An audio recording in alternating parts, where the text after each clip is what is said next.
Yo, there's way too many super tough, holy shit bosses in this game. Like, for real, yo. First, they hit you with the Paintress. She got like a million different attacks and a giant BFF who also want the smoke.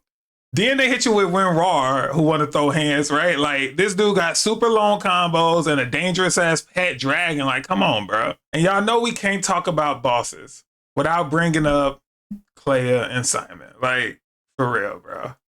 Clea and Simon, why y'all do that to us? Did we really need that kind of action? Easily two of the hardest hitting, most frustrated bosses in the entire game, like full stop. What really make these bosses damn near impossible is a combination of two things. Number one, they get a bunch of chances to touch you. Like every combo string they do is like 5, 6, 7, 8, 9 hits. So that's a bunch of different chances to put their hands on you. The second thing is like every time they touch you, it's a one-shot kill.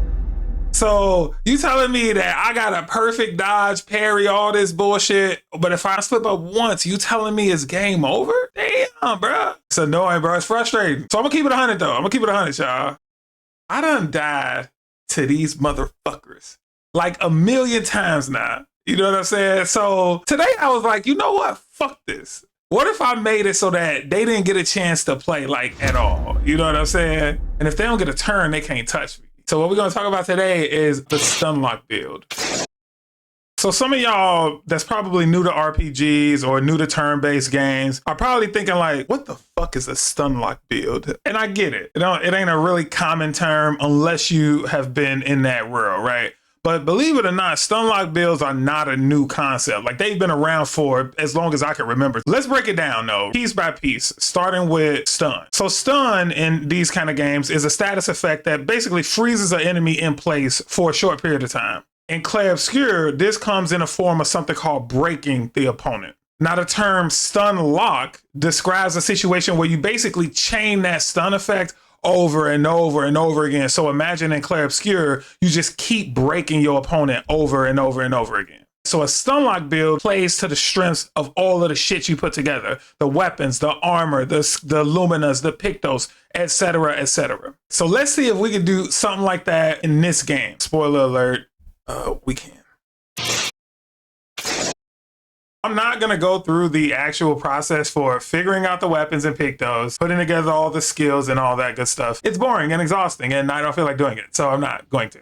However, I'm not going to leave you guys hanging, okay? Instead, what I'll do is I'll just do a quick montage, so to speak, of like all the weapons and Pictos for the characters I'm using in this build, and you can obviously make it your own, tweak it however you see fit. So let's dive in.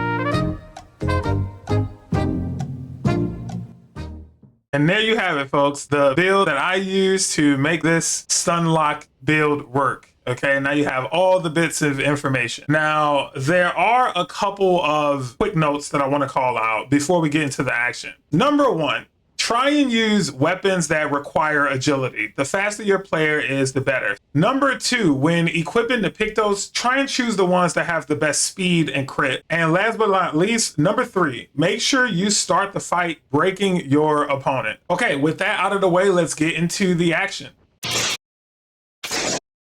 All right, here we go. As you can see, I am going to show y'all this example against Simon, one of the big boys of the game. This bastard beat me so many times, and as you can see, I've already defeated him, but fuck Simon, I'm gonna beat him a bunch more. He killed me so many times, he deserves a few more ass whippings. Do you want to kick his ass one more time? Absolutely. So we'll go ahead and defeat him again.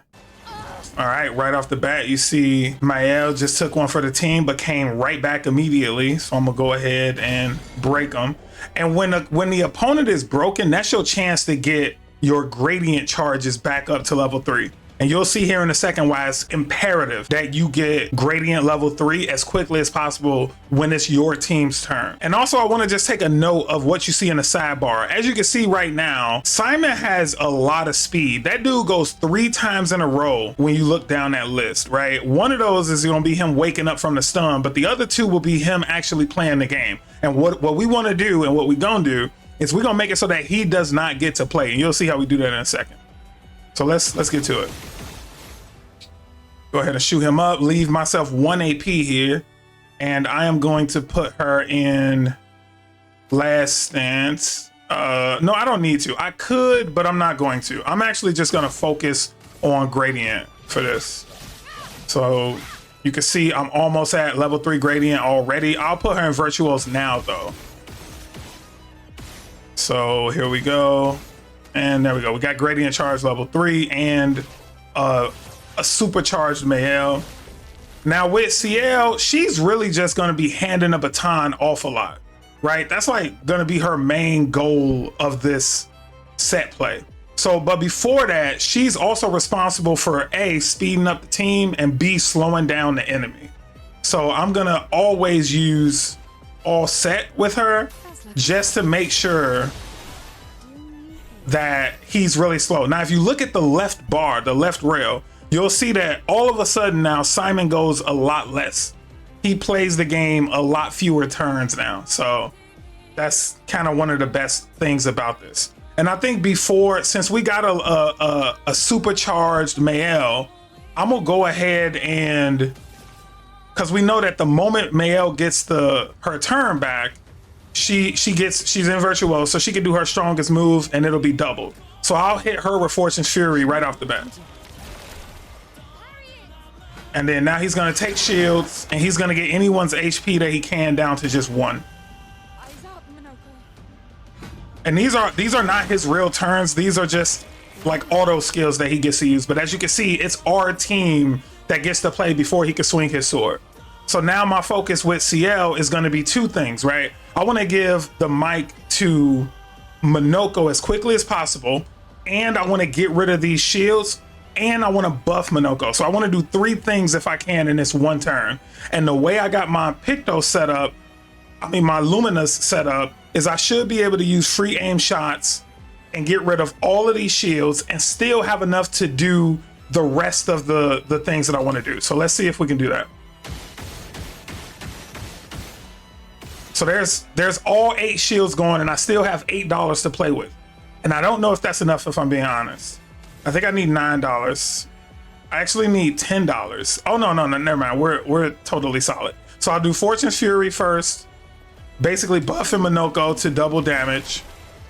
And then I'll do Intervention to make it so that he plays immediately. Even though I know he goes next in the order, but you don't want to wait for that because you already have 3 Gradient charges. You want to make sure that you're always contributing something to your Gradient charges. And the way to do that is to break Simon immediately and then focus on getting back to level 3 Gradient. So I'm going to go ahead and hand the ball off to Minoko. And then immediately, I'm not going to do any attacks because they don't do any damage. I'm just going to go straight into the breakpoint Gradient, which is what breaks Simon immediately. Right? So now Simon can't play again. And our whole goal now is to get 3 Gradient charges. So I'm gonna empty the whole clip here. And we almost all the way back, right? And then I'm just gonna use, and there we go. We already back at 3. So now, remember what we did last time was we got Virtuose here, right? So he's still broken. And I'm in Virtuose stance. So instead of using my regular strongest move, I got double damage with her and I'm in Virtuose. So I'm gonna use her level 3 Gradient because I know since Simon's already broken, I'm gonna regenerate that Gradient charge quick as hell, right? So let's go ahead and use Gomage here. Get out of this canvas. Get out this canvas, bitch. Boom, 48 million. 48 million. And we still we got things set up in such a way where I should still be able to stun him with Minoko in CL's next turn. In CL's next turn, I should be able to do that. Maybe. We'll see.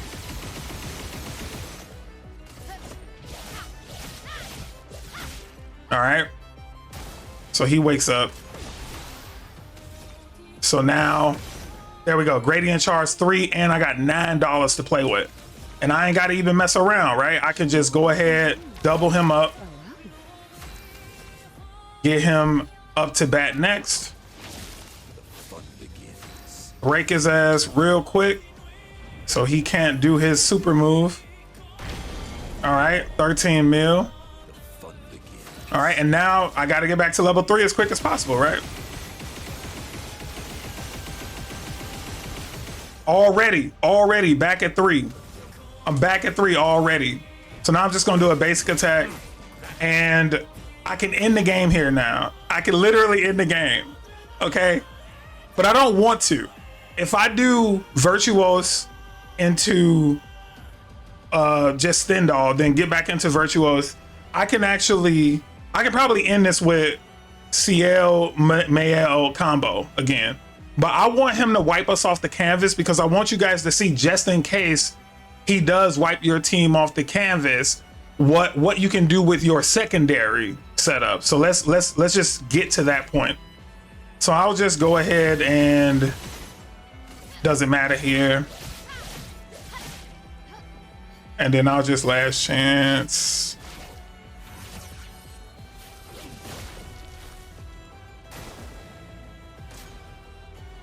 And this is just an auto turn. He doesn't really get a turn here. But his health is so low that eventually he's gonna just take us all off the canvas, right? So I'm actually going to just hand it right back to Minoko, right? And then I'll re-break Simon. And what I'm hoping is that after Minoko's turn, he does his, wipe enemies off the canvas move. Which hopefully he does it so I don't have to explain it. But if he doesn't do it, I'll just explain it. All right, broken. All right, and then now I'm just gonna get level 3 again. Level 3 gradient. Yep, and there we go, we got it again. And then she's in Virtuos right now. I'll go ahead and just do like Stendhal. And then I'll just put her back in Virtuos after this.